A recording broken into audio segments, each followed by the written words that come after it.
Welcome back to DotLife podcast. We are talking today about urban agriculture and the importance of that program to food security in Boston and in Dorchester in particular. And to that end, I'm joined today by Shani Fletcher, who is the director of GrowBoston and a Dorchester resident. So excited to have you here, Shani. Yeah, I'm really glad to be here. Thanks. Yeah, tell us a little bit more about you in particular. Yeah, like I said, you live in Fields Corner, so you're a Dorchester person, and also this program and the Office of GrowBoston and what you guys are doing over there. Yeah, sure. So, yes, I have lived in Dorchester for most of my adult life, and I've been in Fields Corner for most of that as well, and sometimes Codman Square. And I really love Dorchester, and I've been a community gardener in Dorchester, both in the neighborhood I'm in now and in Codman Square as well. And I have been working for the city for the past 6.5 years. Yeah, 6.5 years.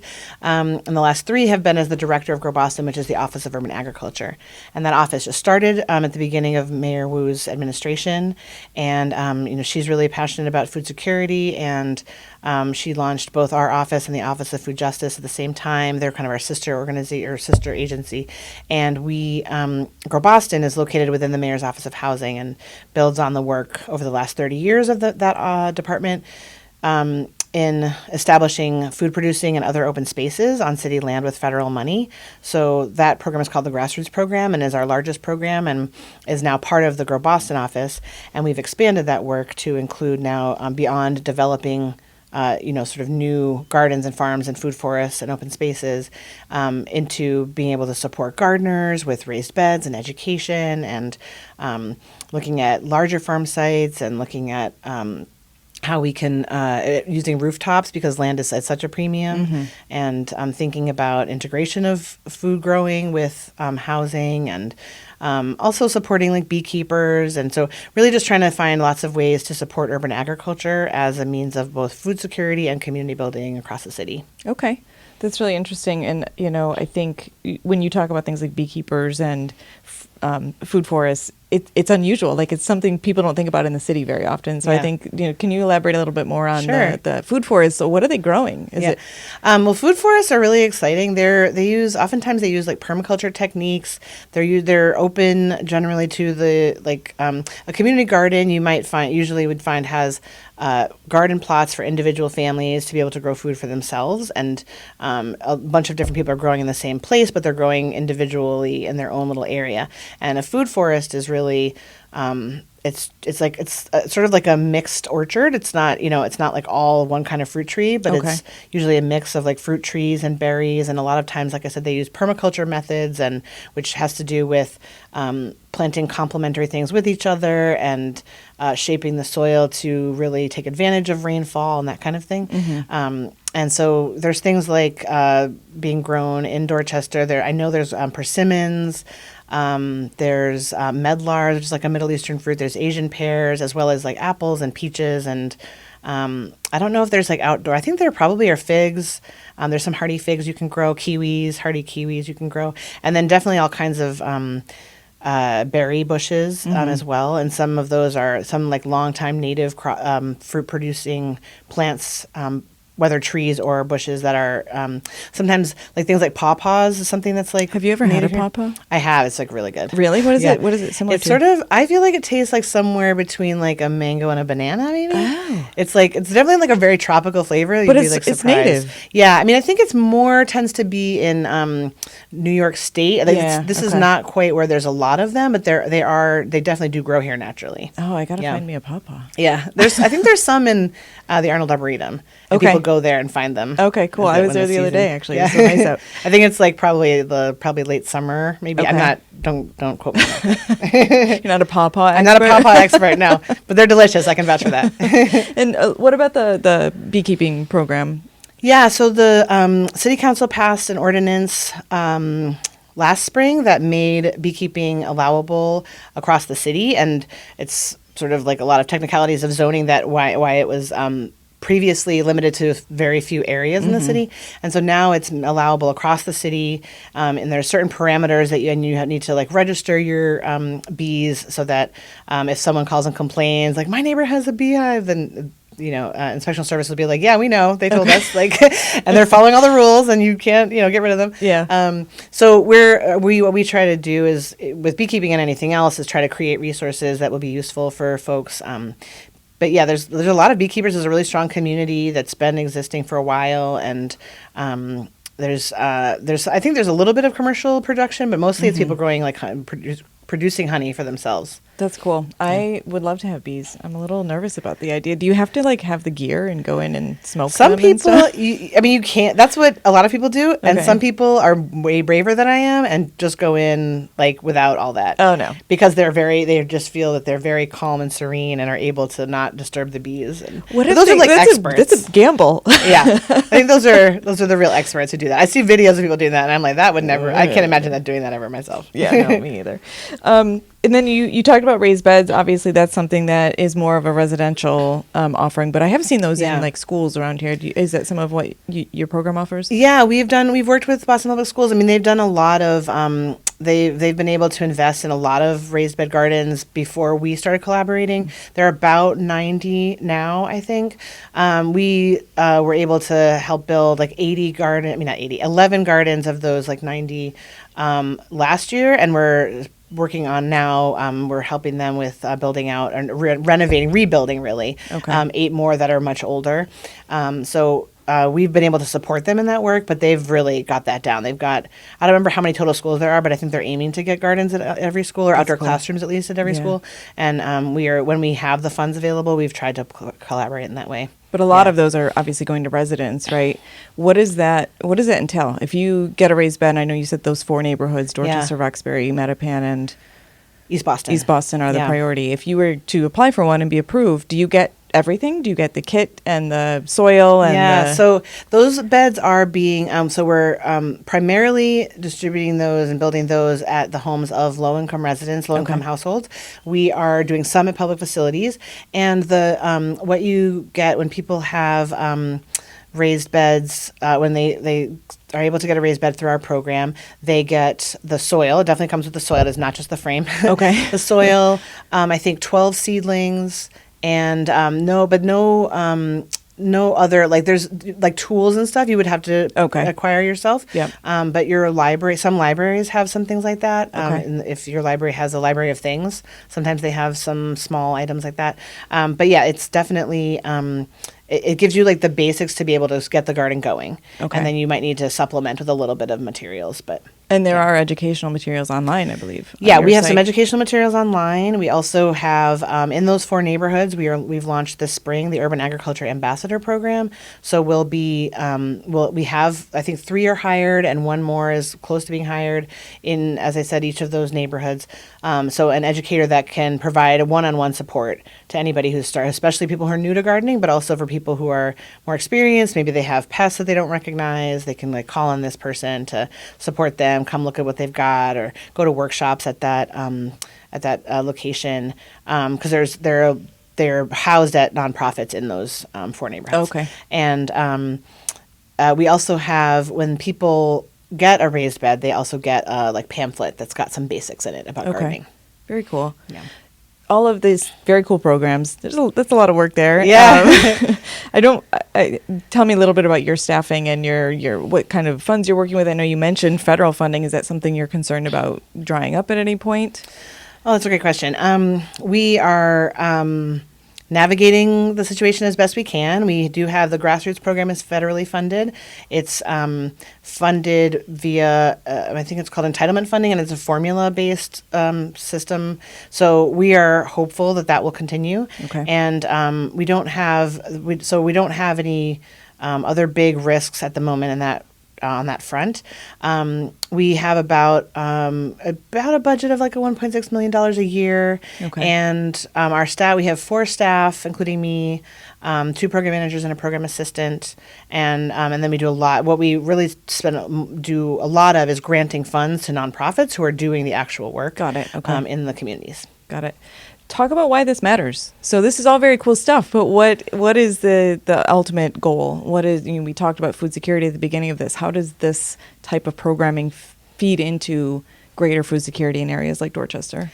Yeah. Urban agriculture really has a lot of different benefits. I mean, one thing is that it was interesting when the pandemic happened, there was like a real there's always been a lot of interest in urban agriculture, especially in the last like 15 years. But I think there was a real surge of interest in community gardening in particular, and I think that was because there was like definitely some impacts to the supply chain and the global food system, and people wanted to reliably have like fresh vegetables like right at their door or like in their neighborhood.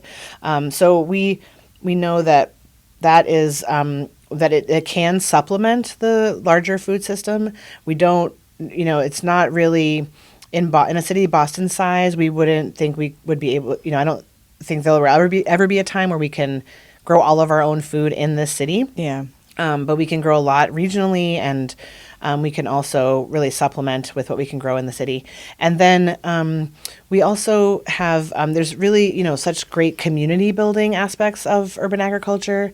It's definitely something that like brings people together. Definitely. And so we think of that as like a real resilience strategy, both for things like climate change and something like COVID, but any kind of crisis really. To have stronger community always means you'll, sort of survive better. And then there are some impacts. I mean, there's definitely the impact of urban heat island effect, like relieving heat for people. Both like it is not a pavement, and so it and it processes sunlight. So in heat, so it's cool. It can be cooler. It can be a place to be in shade. And we know that is a great benefit. But yeah, in terms of food security, like it's particularly it is an affordable way when someone has access to like a garden plot to be able to have like fresh, local and oftentimes organic vegetables at very low cost. It's like a real a major health benefit because people don't it's not costing you what it would cost you to like get that from a retailer that has like those kinds of things available. Yeah, and to your point, it's never going to replace some of these other options, but I think there are a lot of neighborhoods and areas that have kind of food deserts where there aren't great options for supermarkets or even like bodegas in the area. So having a community garden there, at least a few months out of the year, you can get some food from a much closer area. So that's really helpful. What about economically? What do you see, as benefits of urban agriculture economically? Yeah, I think what I was just talking about is probably that's the first thing that comes to my mind in terms of like people not having to spend really like buy really expensive organic fresh produce in like a grocery store.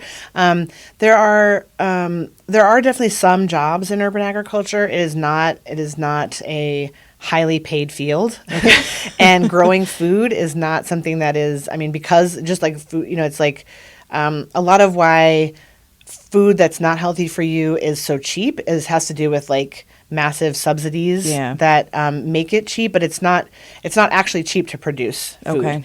And so so it's hard to, it's not, and people are growing food, but trying to meet like a food security need. It's not a big moneymaker. Yeah, right. And it's important, and it's very important, and that's why it's a priority for the city and for all these organizations that we partner with. But I do always hesitate to. I mean, there can be jobs, and there are entrepreneurship opportunities. I think there are definitely some people who are exploring things like container growing, which you can grow a lot of food in. And when I say container, there's a kind of container growing that is like growing tomatoes in like 5-gallon paint buckets, but then there's like shipping container growing. Yeah, that's what I'm talking about. Yeah. So there are some Freight Farms is a local company that has that has partnerships all over the city and has several different containers, and you can grow. That's hydroponic growing, where you're growing in water with nutrients, and that is so much. It's like a lot of vertical growing in a small space. Okay, so somebody can. I know there are some entrepreneurs in Boston who have pursued that as like a small business, and so that's an economic opportunity that's like different than like certainly like a community garden is not really an economic opportunity. Yeah, right. But there's other ways that people can. Be and there's some commercial farms operating as well. So there are ways to make it a business, but I just always try to like be honest about how tricky it is. Yeah, I believe Freight Farms is actually in Dorchester or maybe Southie, right on the border there. They're on Old Colony, right? Yeah, they are. Yeah, very cool. Yeah. you guys are also associated with or have some affiliation with some of the actual farms in Boston. I think you, in particular, Shani, were part of the Revision Farm. Can you talk about what those farms are doing? Yeah. So, Revision. So, Revision Urban Farm is part of Victory Programs, which is a large organization that has many shelters and substance use disorder facilities, and this farm is located at Revision Farm is located at Revision Family Home, which is a shelter for women and children in right on the border of Dorchester and Mattapan. And I worked there for 6 years, and I was the grower for 3 years, and then the farm manager. Urban Farming Institute now operates that farm, and they also have a site. Urban Farming Institute also has a site.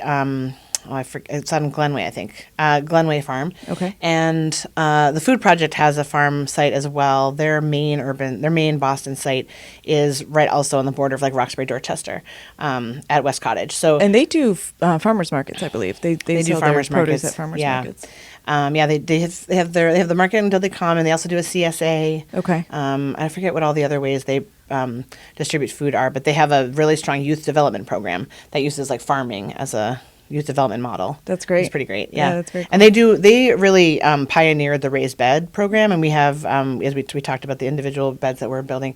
That's they've been doing that for like 10 years. So they're really experts on that. Got it. But yeah, we work with a lot of different organizations, and there's some really strong ones in Dorchester. I would imagine there's some, I don't know if I would say outcry or dissenters about urban farming, but there's got to be some folks who are like, wait a minute, we need more housing. So why are we using land for farming? Yeah. Can you talk about the dichotomy there and why there should be room for both? Yeah, I think there is room for both. I mean, we, as I mentioned, we were located within the Mayor's Office of Housing, and that often when I speak to colleagues from other cities, they're like really surprised, and they're wait, you're not fighting so jealous. With housing? Yeah, exactly. They're like, our nemesis is the Department of Housing, and we really have a really incredible relationship with the folks within our department that are working on affordable housing, which is most of our department. Yeah. And the folks in particular who are developing vacant lots into affordable housing. We really look to the community and work with the community closely to be strategic and to like respond to the needs of each community. So sometimes a community is really in need of more affordable housing, and sometimes they're really in need of more open space, and there's a lot of density already. And sometimes a lot of communities need both, but we try to think together with residents, with neighborhood associations. We talk amongst ourselves in the department. We think about those sort of housing targets, and then think about like, okay, in this area, there's like 5 parcels that are in the city's inventory that we could turn into housing or open space. And occasionally we do commercial spaces. But you're not buying land. This is the land that we develop with the grassroots program is all land that's in the city's inventory through tax foreclosure. Got it. And it's gone through like a long process in the courts and like, yeah. Yep. So we usually will figure out in that kind of a situation that like, okay, well, 4 of these parcels, and working with the community, 4 of these parcels will become like affordable homeownership opportunities, and 1 will become like a community garden or a food forest. Okay. And like I said, we have like a really ongoing. We meet every other week to talk about that process of land going back into the hands of the community, and we try to be really thoughtful about both our chief Sheila Dillon and the mayor. Really value the importance of open space and, of course, the importance of having enough affordable housing. So those are both important goals. Adding that open space and that project space, especially if it's a community garden, to a neighborhood helps everyone in that neighborhood. As much as a new housing development may or may not, the open space is really benefiting all of the residents. It's elevating the health of the neighborhood. So I think there's a lot to be said for adding strategically some more thoughts like that. Yeah, totally. What other? I just was going to say that we are also starting to explore how we can think about larger housing developments and providing urban agriculture opportunities along with those developments. So just in the very beginning stages of exploring that, but thinking about like, the limited space in Boston on the ground, and how do we think about where we've got like maybe a 200 unit building going up, could we add a community garden to that roof? Yeah. That's knowing cool. that there's not a lot of not a lot of space for growing food right around the building, but maybe on top of the building. And that, to your point earlier, also helps with the heat islands, because the roofs really absorb. And you can heat. combine that with solar, and you're really maximizing the rooftop for environmental benefits. That's awesome. What other departments do you collaborate with? Oh, the list is so long. We have a cross-agency working group, which just met last week. That has probably like 15 different departments as a part of it.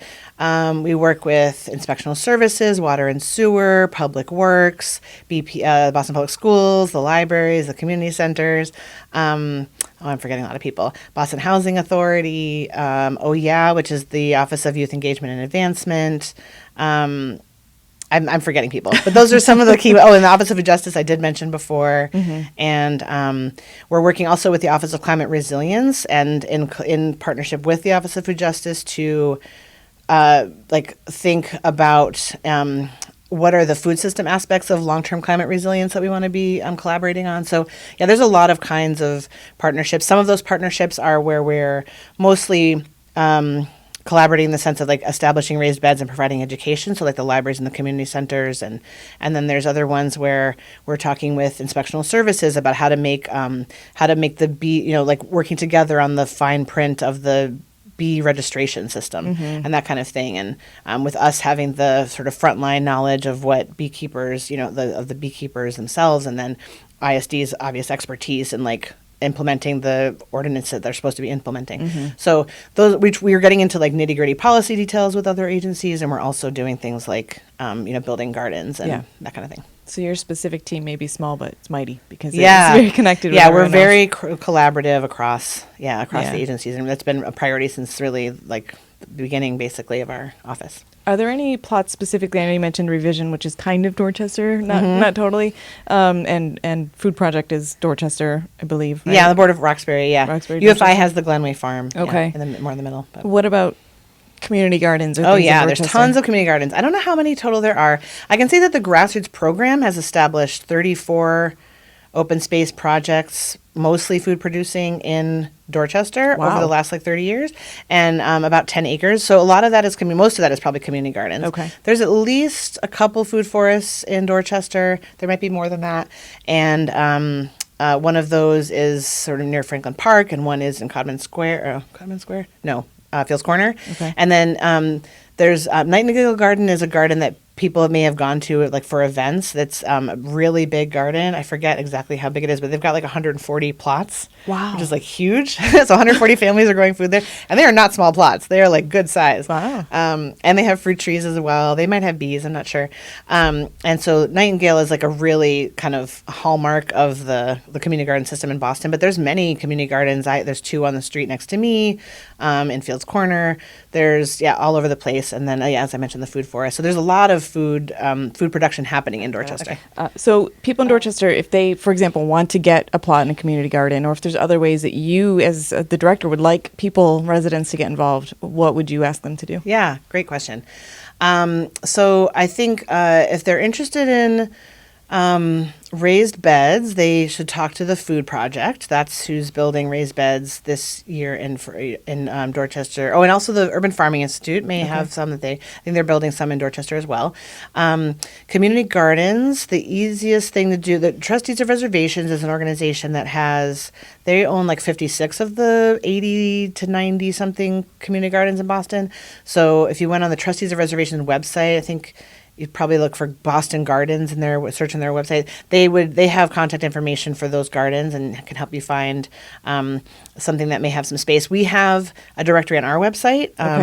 So if you Google GrowBoston, all one word, no space, there's on that website. We have a community garden and an urban farm directory actually, and we're working on updating some of the information. We have a lot of gardens have wait lists, unfortunately, which is why we really prioritize our grassroots program, because we are trying to build more gardens. But we have a small staff, and there's only so fast that we can go with developing a space on city land. But those are some of the ways that I would say to look into it. And if you do that outreach and it's not going well, feel free to be in touch with me, and I'll see what I can do. Awesome. But we know that there is like a lot more demand for garden space than there is currently, especially community gardens, and that's partly why we've been doing the raised bed program. And I guess the last thing I would say is like also look at your like a local community center and library and see if they start a gardening program, because we are building quite a few gardens at those site spaces, and those will be for community use, collaborative community use as well. And I know your website is loaded with resources, reference materials, educational guides, things that people can use, even if they aren't having a raised bed, just have their own garden or curious about gardening. There's a lot to Yeah, we have reference like 10 or 11 tip sheets, 10 tip sheets in 11 languages, I think is That's what it awesome. is. And those are like the kind of more advanced. So we have resources we direct people to for like intro level gardening, and then we also have these more like tip sheets on specifically pest management or dealing with weeds or dealing with trying to grow more sustainably, that kind of thing. What's the most annoying pest? The most annoying pest. My sister would tell you it's rabbits.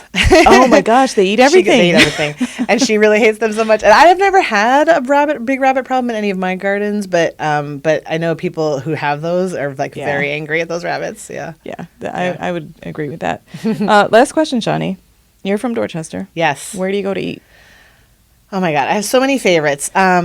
I guess like Vietnamese food is for sure. I mean, living in Fields Corner for so much of my adult life, like I just like has a special hold on my heart. And pho hua is probably my top go-to. But I also love Saigon chicken. They have some great stuff that like a lot of other people don't have.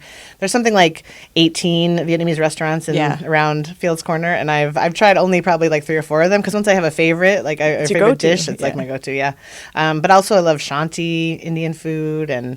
There's so much great food in Dorchester. It's hard to pick. So that's fair. I'm getting that response a lot to this question, so I feel like I need to broaden it up a little bit. It's like, don't torture me. I can't pick just one. Shani, it's great to have you here. Really appreciate your time. Thank you so much. Great to meet you and great to be here.